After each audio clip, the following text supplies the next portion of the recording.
Good afternoon, everybody. Thank you so much for coming and joining me tonight. It's great to see so many familiar faces again. This will be my last listening session, so I look forward to hearing everybody's thoughts and spending as much time as you need me to, so I know exactly what you are looking for as we enter into this final phase of our superintendent search. I'm going to go through a PowerPoint that's basically standard for all of the trustees, very short, and I'll go over the timeline of sort of where we've been with the search and what we have left. And then from there, it'll just be a roundtable. I'm going to ask you to come up one at a time so that we can have the interpreter hear what you're saying, and then I look forward to hearing exactly what your thoughts are. I do want to acknowledge and thank Mr. Arnaz for hosting me today, and I do have Dr. Acevedo, the trustee for District 3, also joining me in this listening session, so thanks to the both of them for being here.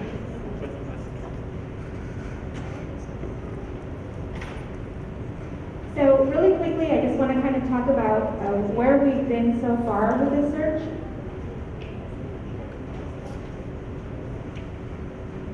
In March, we've been with an interim superintendent since November of 2020, so almost a year now.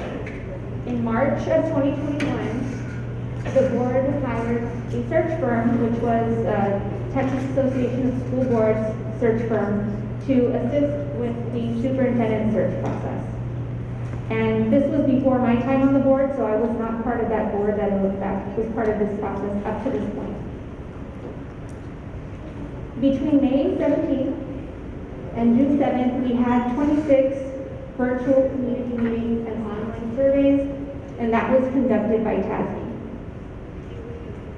In August, the search firm that they had retained notified us of a potential conflict of interest, which was somebody that was involved with that firm. Their relative wanted to apply, or possibly wanted to apply for the position, and so they notified us of that conflict of interest. At that point, the board decided to terminate their services. That search firm did not charge us for what they had done up to that point. And then basically, we went on with what was sort of the next highest bidder, the firm that came in second with that initial hiring process. And that's Walsh Gallegos. They are a legal firm, and they use Ann Dixon as the recruiter for their search services. On the 15th, we had a planning session with the board to kind of finalize some dates. And then on the 16th, the position was posted. So on September 16th is when we first posted our position for superintendent. The 24th through the 26th, we had a professional networking opportunity at TASB in Dallas.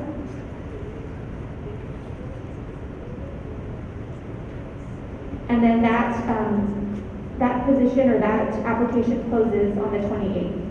That's Thursday of this week is when the application will close. So I just want to circle back to our virtual community meetings. This is what TASB did. So we had 12 sessions for elementary teachers, and you can see the dates here in May. 1 session with students, 3 sessions with principals, 2 elementary and 1 secondary, 1 session with community and business leaders, 4 sessions with middle school teachers, 1 session with teacher associations, and 4 sessions with high school teachers. And that's in addition to over 1,000 people who responded to the online survey. 537 of those responses were from either community members or parents. So we kind of talked about the initial planning session. So the listening sessions, the last one will be ending this week. The application closes on Thursday, and then next week, on November the 2nd, the board will get together and we will select the candidates that we would like to interview. November 8th through 10th, we'll interview the candidates that are selected. And then on the 15th and 16th, we'll have those secondary interviews to decide who our finalists will be. We anticipate a vote sometime in early December on the 6th to the 7th to vote for the new superintendent. Are there any questions about what I've gone over so far, the actual process or the dates? Yes? I do data that you've been collecting, Sorry, just, in terms of the data that you've been collecting from community members and Brimstone, do you give me input? Will that be shared in terms of what the? yeah, so these listening sessions, and I'd like to add that the board did decide to have these listening sessions available to the public. There are 9 projects available, 11 listening sessions. One at every high school, and they're all open to the public. So those listening sessions are going to be posted on the website and available to the public. To date, we have 2 that are posted, and so I will follow up to make sure that we do post the other ones. But all of the listening sessions are supposed to be, are recorded and supposed to be posted to the website. Any other questions? So that's all the boring stuff. And that's it. I mean, that's basically just informational, purely informational on my part. The intention of this meeting is for me to listen to what you have to say and not for you to listen to me. So I'd like for you all one at a time to come up here, and I am going to ask you to come up here just so that our interpreter can provide sign language for the video. And you're just going to share with us what you'd like in your ideal superintendent.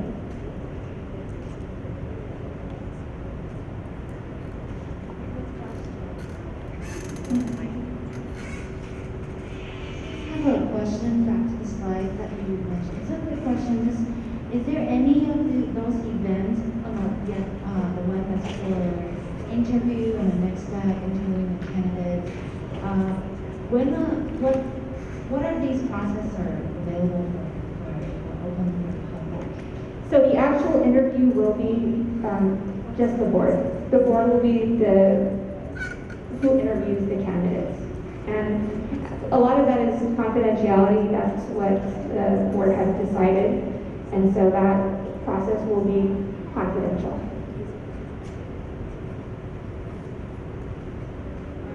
Mi nombre es María Luisa, soy de Familias Unidas y yo quisiera decir unas palabras. Nunca hemos tenido...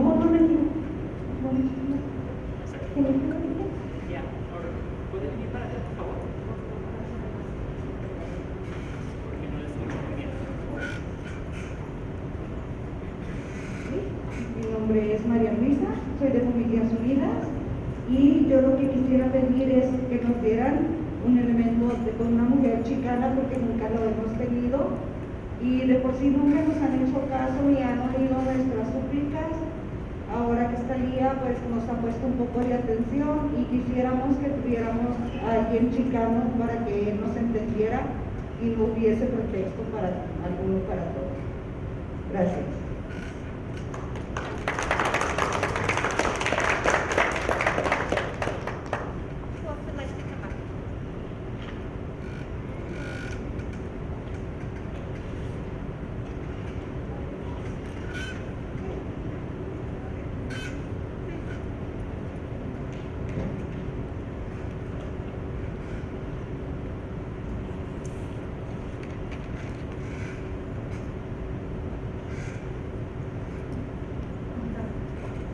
Mi nombre es Emma Chávez, soy de Familias Unidas y pues a mí me gustaría que el superintendente fuera una persona que comprendiera la comunidad mexicana y americana y que entendiera las comunidades estas del barrio Chamizal, por ejemplo, que tenemos muchas carencias y que entendiera la situación que viven nuestros jóvenes y que nos pusiera también la misma atención que las otras comunidades. Desde hace años hemos sufrido también de indiferencia por parte de todas las autoridades educativas y pienso que es necesario una mujer que sea mexicoamericana, que sea bilingüe y que tenga empatía por esta comunidad. Gracias.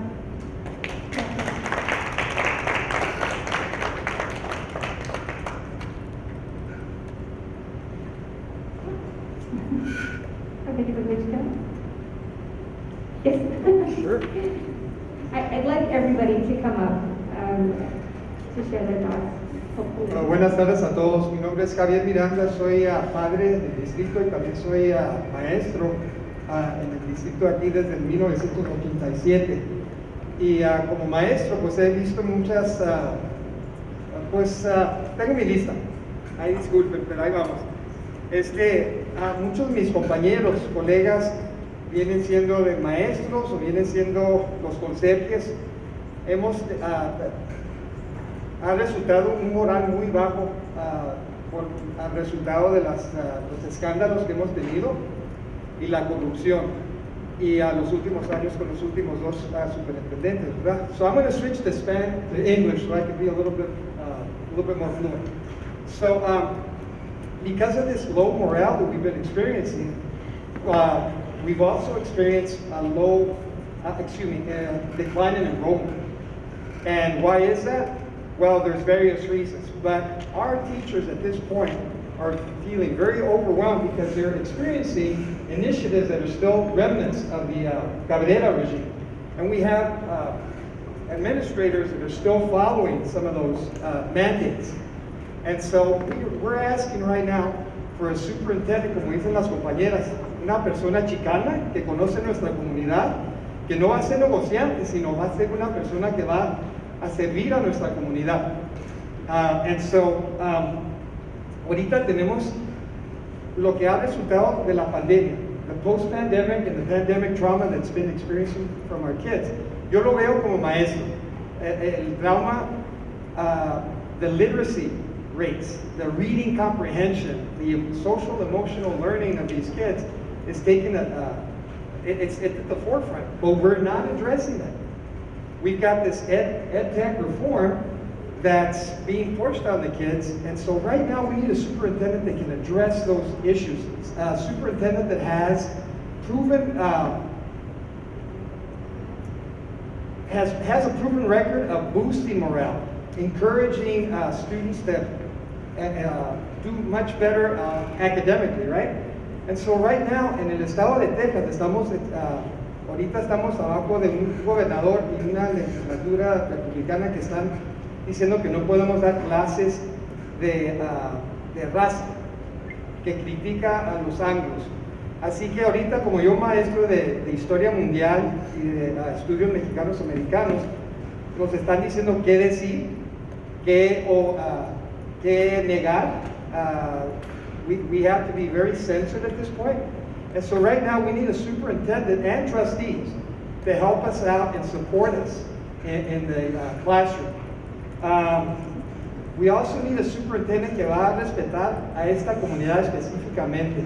Aquí se les ha explotado a los niños de esta comunidad ambientalmente, social, racialmente, económicamente, así que necesitamos una persona que va a tener más consideración de esta comunidad, no nomás a los del West Side, sino a todos.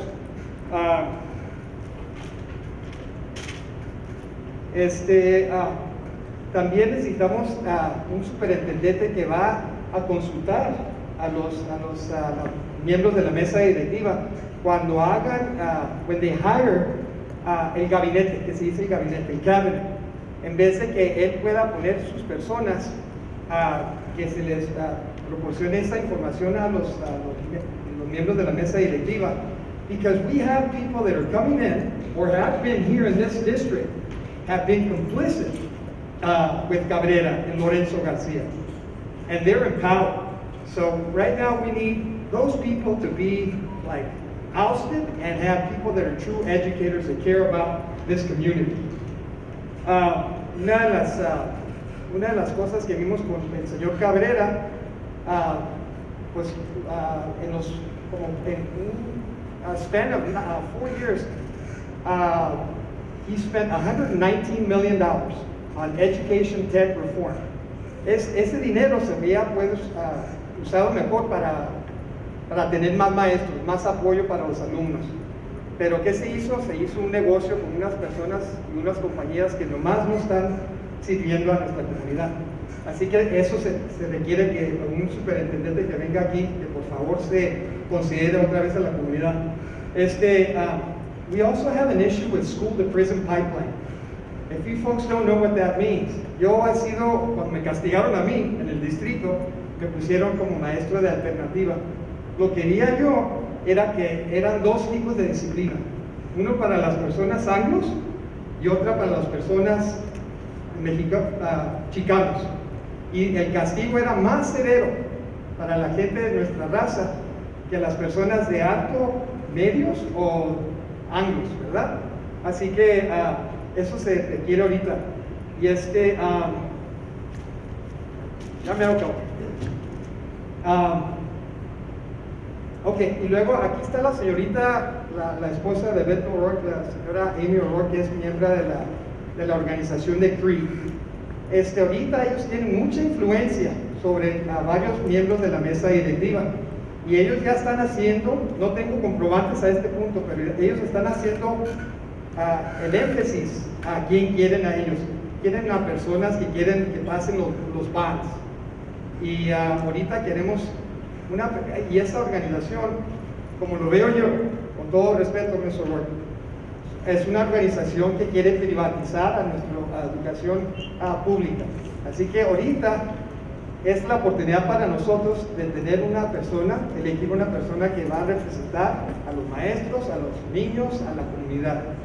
Así que muchas gracias por el tiempo. And I would ask Mr. Ordaz that there's a lot of us in the community that are wearing masks because we're concerned about the people or children that are not vaccinated. And we would ask that you could lead by example. Thank you, sir.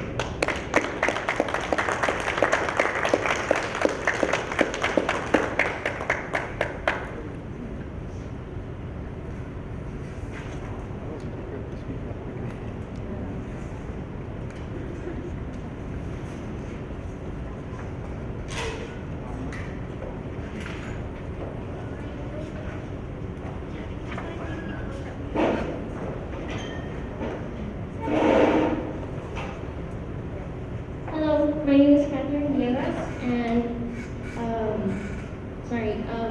well, as an alumni of Bowie, as a Bowie graduate, and as a graduate of the district of EPISD, I am also asking that we have a Chicana superintendent in place.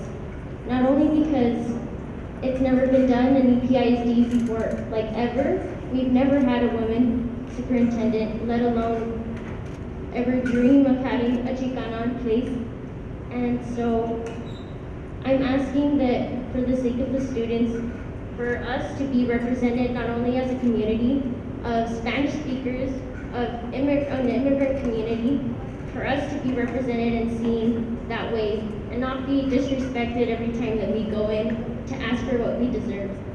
And I'm also asking for us to, or for the people in here to realize that what we're asking for is not special treatment, we're asking for equity. Because teaching a school like Bowie, specifically like Bowie, is not the same as teaching a school in the West Side or any other school in EPISD.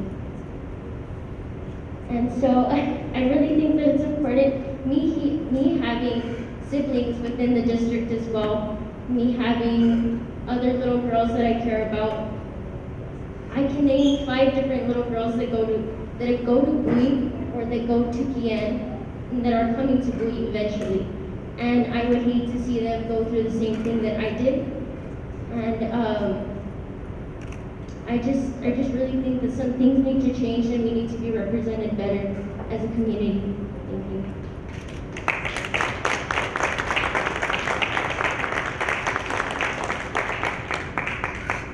Well, my name is Hilda Villegas and I'm part of Familias Unidas por la Educación. I'm also a resident here at Chamizal, and I'm also an alumni from Bowie, and I went to Begin and I went to Bell Elementary when I was little. And I think that just the reason why we're asking for a change, I think that EPISD has a real possibility to go through a real change. You know, we've been trying to research as far as we can go to see if there's ever been the district led by a woman, and so I feel that this is the opportunity. We've given a lot of opportunities to men, and I think it's just how it's a custom to treat women in the barrio as well. We have a large number of women-led households here in the Chamizal. I think it's over half. I would say close to 60%. And we also have a large number of teachers that are women. In Douglas, I was asking the children today, and they could probably count maybe one male teacher. So we do see a lot of indifferent attitudes towards how women are treated, as well as parent. And not just more than ever, not just women, but also it has to do it has to do a lot with economics. I think that we need to be able to realize that El Paso is very different, even though we have a large number of Hispanic population, there's also a difference of economics. And the majority of the low to below poverty level people are living in the Chamizal, Segundo Barrio, and all the communities that are along the border. It extends all the way to Jefferson. So we do see a very big disparity in terms of the outcomes of education, in terms of resources, within teachers, and how that wealth is distributed throughout El Paso within EPISD. So we do need someone that can clearly see that difference and can clearly address that, so that our children have a better outcome when it comes to not just standardized tests, because we know that that really doesn't evaluate a child's outcome, but also what a child needs to be able to create that equity that needs to be promoted.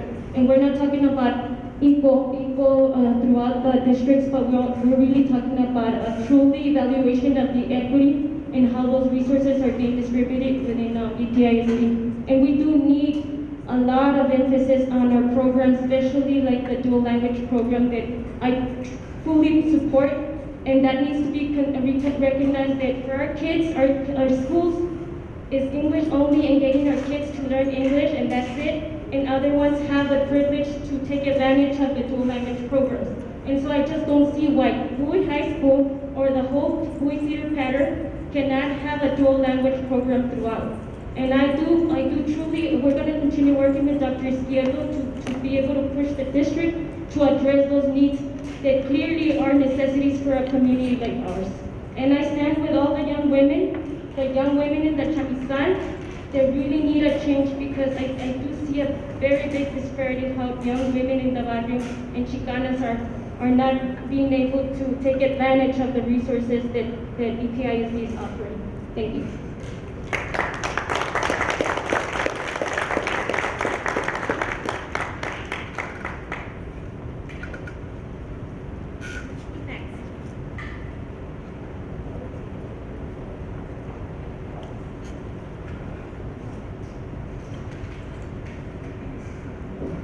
Would anybody else like to share their thoughts?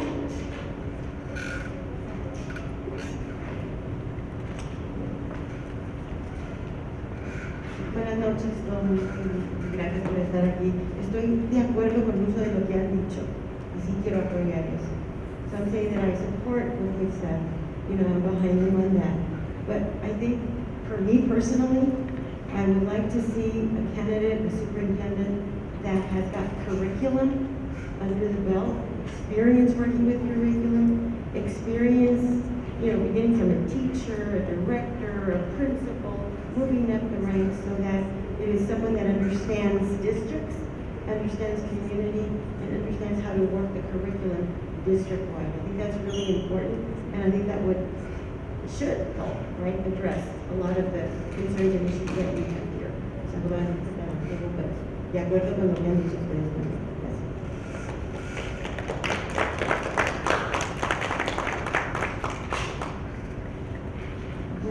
Buenas noches, yo soy Cintia Molina de Familias Unidas y yo tengo muchos años luchando aquí en el Chamizal por los niños, por la educación, y yo quisiera tener un superintendente que nos entendiera y que les diera a los niños, a nuestros hijos y a todos los niños del barrio la educación que se merecen.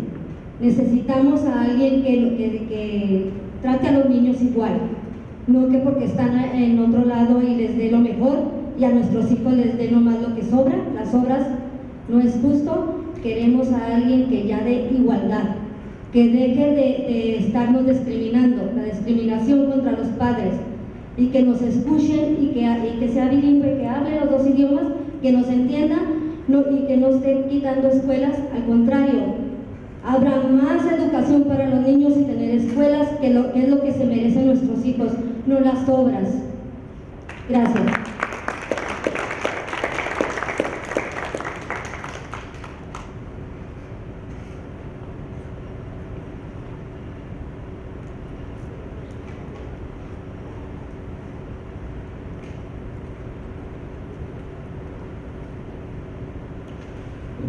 tardes a todos. Quizá voy a hablar en inglés porque lo que van a ver esto mejor que lo vean en inglés, ¿no? Pero ustedes están traduciendo, ¿no? Translate, sí. Soy Rafael García, I'm Father Rafael García, and pastor at Sacred Heart Church en el segundo barrio. I was pastor from 1994 to 2007, and then I've come back, I came back in 2016 and became pastor again a year ago. And through the years, I've noticed how the children, our children from the parish and those who live in this area have always have not had the same level of let's say, equipment, same level of opportunities, and the same level of maybe teaching qualities, the quality of teachers. And I think that's very unfair because public education is for everybody, la educación pública es para todos, ¿no? Entonces no se debe hacer que las escuelas de los barrios tengan menos que las escuelas de otras zonas.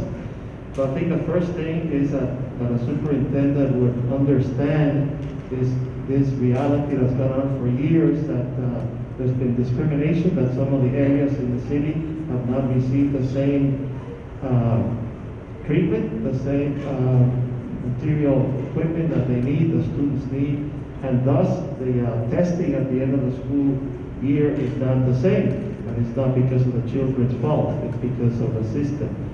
So I think somebody that understands that, somebody that really has a heart and understands that this city is two cultures in one, the Mexican-American and Negro, principally Mexican-American, we said certainly in our area, Mexican-American. And so that they have a heart and understand that. And I think education, they also have to see that it's not only the coming to school, but what is the situation at home? What problems the people of lower income, working class encounter that those who have material, have economic means often don't have to face the same obstacles.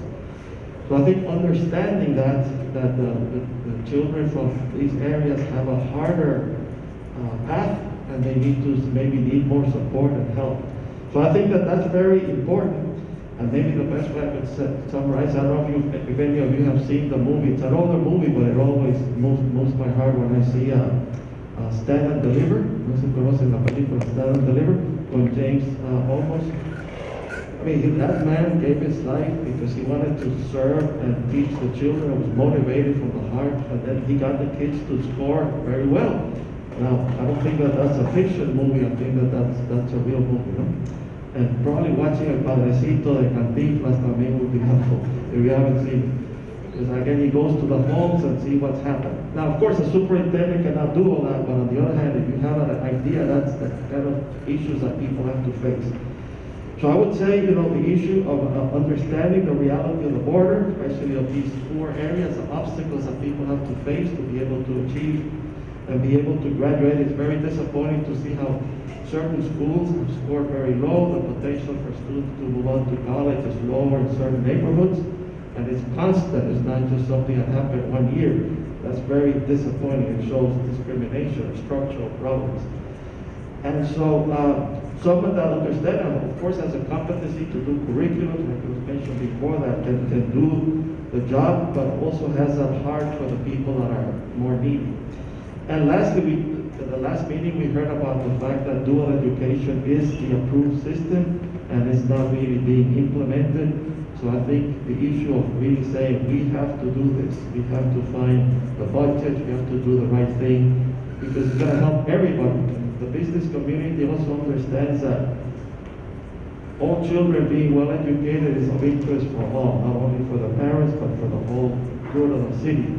So I hope that they take, whoever becomes a superintendent takes seriously the dual language education that's already been approved for years. Thank you.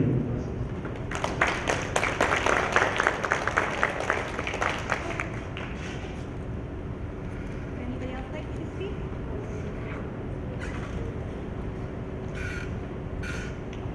Hi, I'm new to the community, but I do research on superintendency stuff. So I think the most important part is for superintendents need to have a vision and the mission to have a student-centered strategic planning.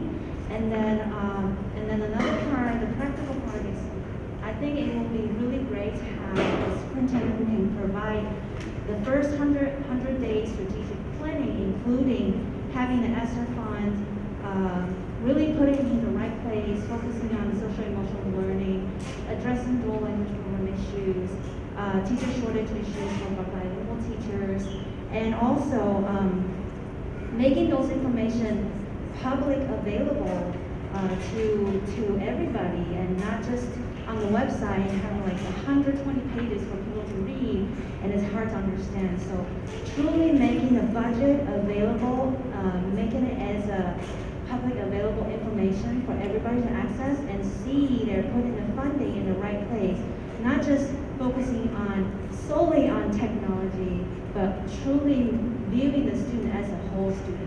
So I think that's really need to be focused on, to look at what is the first 100 days of strategic planning for the superintendents in order to be successful and effectively implementing what needs to be done at the moment.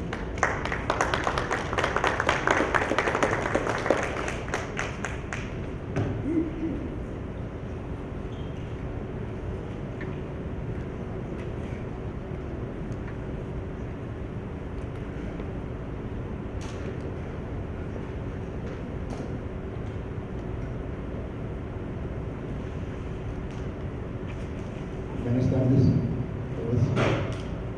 Mi nombre es Guillermo Glen, soy voluntario aquí en el barrio Chapizán.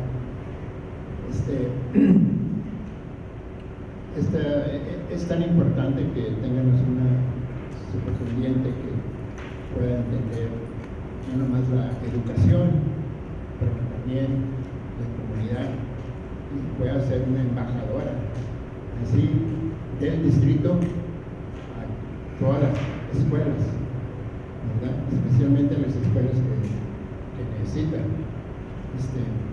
Voy a cambiar y voy a hablar un poco en inglés, ¿verdad? Pido permiso. I think it's important to see that the district has never hired a woman superintendent, and I think it would be really important for the district and for El Paso to have a woman superintendent that can speak both languages, that has and maybe we're not talking about, because we were looking at this, there's only about 6 or 7 superintendents, I think, that are Mexican American. Well, she wouldn't have to be a superintendent, perhaps an assistant superintendent with a lot of qualifications in the different areas that are needed is what the search committee should look for. Because I think finding somebody like that could be an ambassador for all the community from EPSD would help heal a lot of the old wounds and create a really educational environment, especially for children in the Segundo Barrio, in the Chamizal, in Jefferson. So I think scientifically, the district should choose somebody that's going to serve not just, as an administrator of the corporation, but as a teacher, with administrative qualities and with understanding of the communities. I appreciate having a say in this district.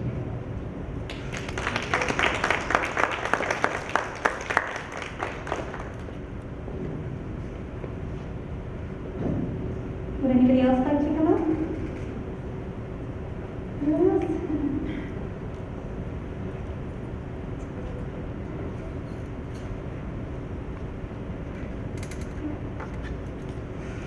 Hello everyone, my name is Miguel. I am an environmental advocate, environmental activist here locally. One quality that I think is very important for a superintendent is that they not poison children, and that is what the current system is doing. In many, many ways. The first one is immediately and violently here locally in the Chamizal. We have seen through the advocacy of Familias Unidas how they have brought attention to the issue of environmental racism from EPISD. There is lead in the playground in Douglas Elementary. Why? Because of the recycling facility that is there. There is diesel and fossil fuel pollution from the bridge right next to Zavala. Instead of addressing this, the EPISD decided to close down schools, and instead of doing the opposite, which is creating more resources and stopping polluters. Another example is the bus hub. Those buses should immediately be replaced with electric buses that don't pollute this community, and that is within the power of the superintendent.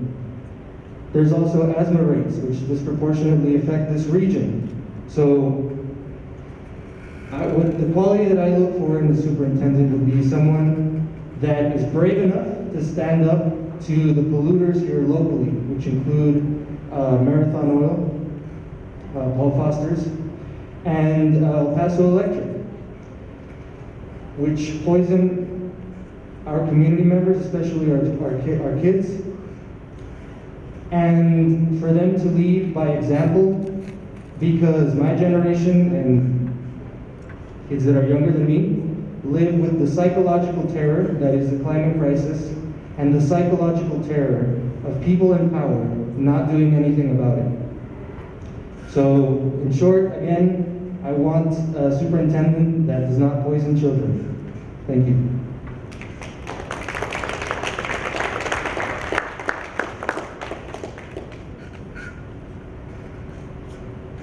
Anybody else?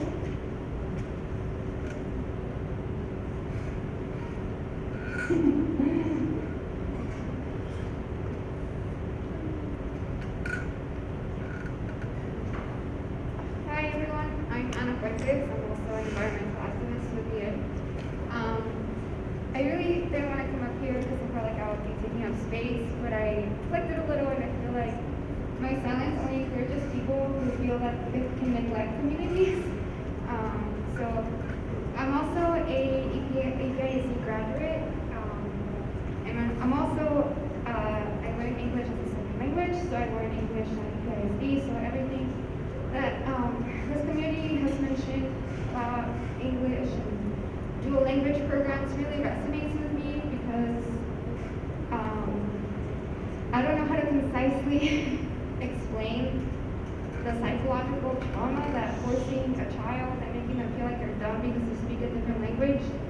I can't explain to you how to overcome that unless you've lived it, which is why I agree that we need a superintendent who can relate to these experiences, who can relate to the community that they're serving, and who will listen to our recommendations and make our schools safer, both in an environmental sense as well as in a sense of, I also believe that police is violent. Sure.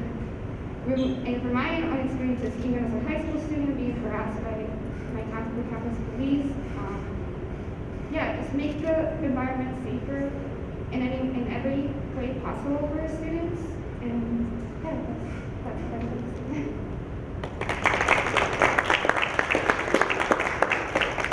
And I just want to be clear that no one is taking up space here. That's the entire premise of these meetings, is for everybody to share their stories so that we can get first-hand experiences we need to make responsible decisions. So thank you for sharing your story. Thank you for coming up.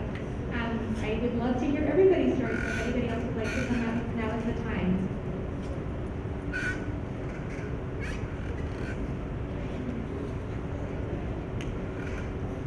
Good evening, everyone. My name is Semelide Aslan. I'm a mother here in Barrio Chamizal. My daughter unfortunately experienced the school closures here and is currently attending Douglas Elementary School.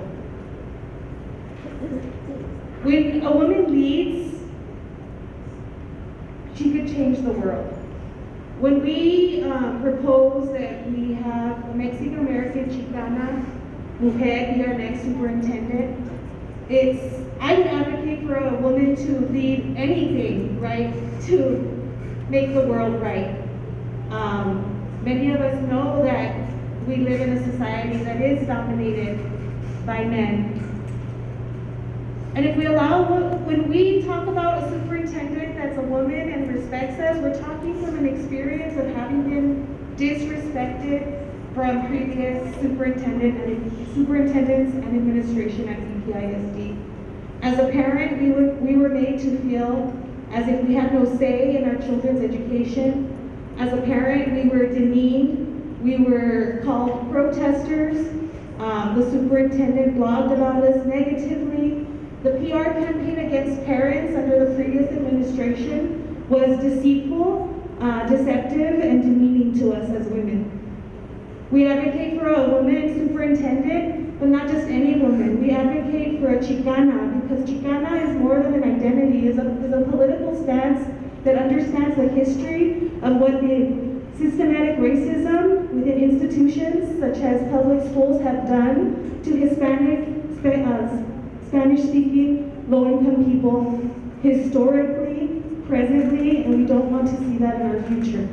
We need somebody that wants to dismantle that systematic racism, someone that will address that systematic racism, someone that will empower our community that has been systematically oppressed, right? The Southern Poverty Law Center just recently this week put out a report stating that Texas is guilty, they are a culprit in dismantling public education and it hurting the most English language learners. The public education system is being dismantled by the status quo, and they're targeting English language learners because they think we don't have rights, because they don't respect our language, because they don't respect our culture. And so when we're looking at a pool of candidates who have been previous superintendents, I question what ideology do they bring into our community? What are they representing as far as the dismantling of public education and affecting English language learners? I don't want to have to question that. I want to have a mujer who will represent our community, not treat us like trash, and that speaks our language and understands that it's not just about speaking a language for your economic future, but it's about understanding and dignifying our history and our culture. Thank you.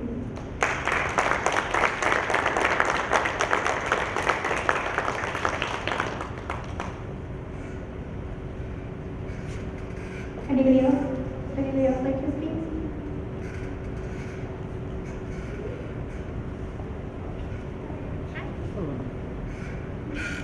Hello everyone. My name is Luis Miranda. I am a member of the community, a freelance writer, journalist, fixer, translator, and organizer. Is that her? Okay, gotcha. Sorry about that. My name is Luis Miranda. I am a translator, a writer, a journalist, independent media, and also an organizer with Sunrise Paso, and an environmental advocate as well. And I just want to resonate, amplify what other people have been saying about what is required for a superintendent in El Paso. We need someone who is bilingual, someone who does reflect our community. We need someone who understands. As someone myself who came from the Mexican education system in the United States, I saw firsthand as a child the failures of our public education system. And I want to emphasize something on top of these issues that is also very important to point out, is that the one silver lining in public education, and we need a superintendent who stands up and fights for this, is that since it's publicly funded, in paper, they're not supposed to turn people away, right? They're not supposed to turn students away. We need a superintendent who fights the charter school system, because the charter school system takes away that legal requirement. It is legalized segregation. And I speak to that as someone who has done their own research on this, someone who's seen my peers in the journalist community point this out and have these concerns. There are a lot of systemic ethical concerns in the charter system. The Denver model is designed to basically separate children who are gifted so the schools can continue their profits, make their advertisements. They choose these kids, they take these kids away from their communities, and they force the kids who are not into the public system. And then they pillage that public system. They take money from that public system, and they send it into their charter, into their pockets. So we as superintendent that unequivocally stands against it, because it stands against the message of education. It stands against the concept. I feel like all of us here in this community believe that this education should be accessible to everyone, that every child should have a chance, regardless of where they come from or where their family's from. They need to be seen, they need to be heard, and this is not going to happen in a system where charters are allowed to continue to predate on our public education funds. They're allowed to continue to be predators to our children and to our students, and who are allowed to profit and turn education into a profit model, which is antithetical to education. Thank you.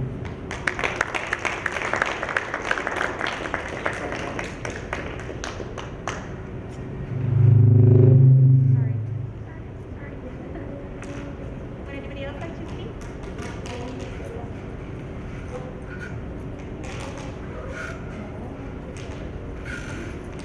Hi, hello, my name is Gerardo Gonzalez, and I am also an EPISD graduate and a resident here at Chamizal. And while I would like to talk a little bit about my experiences here, at least in the school education. So, well, ever since I was a little kid, I went to Bell and to BN, and I could definitely notice a difference, at least in education and resources provided here. There wasn't not wide resources, and teachers, you could really tell that they not didn't care, but at least really didn't believe in the students. And this applied even all the way to BN. And so when I finally had the option to go and to look, you know, to go like to a competition, deeper into El Paso and the different schools, I could tell the difference. For example, like in the West Side, we in these competitions didn't even stand a chance because these people, these other kids had more resources than us, and our teachers would tell us like, hey, don't feel bad. These like people, these kids, you know, they have better teachers, they have more things, and so that's something that I would definitely like to see be changed, and that someone who really knows this community, especially here in Chamizal and Jefferson, Bowie, and Douglas, all of these schools, I would like for them to be paid more attention to, and definitely be provided all the different resources, as well as like how other people have mentioned here, that the superintendent should be a woman, a Chicano who really knows her community and will not allow people to pollute the environment, and definitely the different bilingual education system be implemented rather than just being taught English, because that really does mess with children.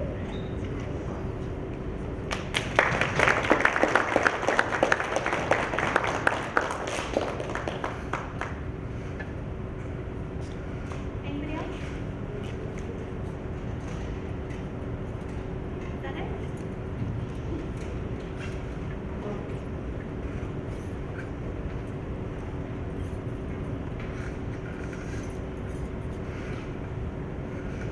Buenas tardes, mi nombre es Jenna Camp y trabajo aquí en la comunidad Chamizal. Enseñé 11 años en el sistema del distrito y he enseñado en comunidades diversas por más de 30 años, en comunidades de base. Y quisiera nomás agregar a la sabiduría que escuchamos de Familias Unidas del Chamizal por la Educación, que necesitamos un superintendente, una mujer chicana de entendimiento, como Semeli dijo, y como María Luisa dijo, y como Emma dijo, y como Hilda dijo, y como todos que están organizando ya décadas. Llevo todos, están como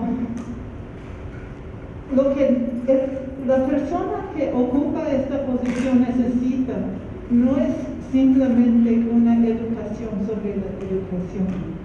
Debe de ser una persona que escucha y que aprende de su comunidad. Entonces es la diferencia. No hemos tenido, y muchos maestros son iguales. Vamos a la clase a impartir a los alumnos. Esto no es correcto. Debemos estar aprendiendo de la comunidad que servimos. Esta orientación de escuchar, de aprender y de reconocer la sabiduría de los que viven la realidad. Esto para mí es lo más importante. Y sí, claro, esto es más probable con una mujer chica. Entonces, estoy de acuerdo.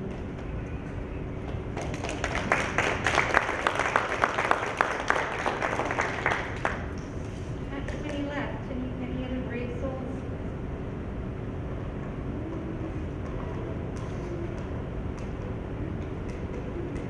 Just want to give you thanks, Leah, queremos tomar darles las gracias por haber tomado el tiempo de escucharnos y de hacer esta junta, porque esto casi no se ve.